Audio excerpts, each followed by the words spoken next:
اعوذ باللہ من الشیطان الرجیم، بسم اللہ الرحمن الرحیم۔ رمضان المبارک کی 29ویں رات کا خاص وظیفہ۔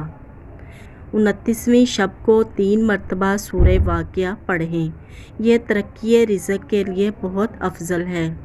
ماہ رمضان کی کسی بھی شب کو بعد از نماز عشاء 7 مرتبہ سورہ قدر پڑھنی بہت افضل ہے۔ اس کے پڑھنے سے ہر مصیبت سے نجات حاصل ہوتی ہے۔ 5ویں شب قدر یعنی 29ویں شب کی عبادت۔ 29ویں شب قدر کو 4 رکعت نماز 2 سلام کے ساتھ پڑھیں۔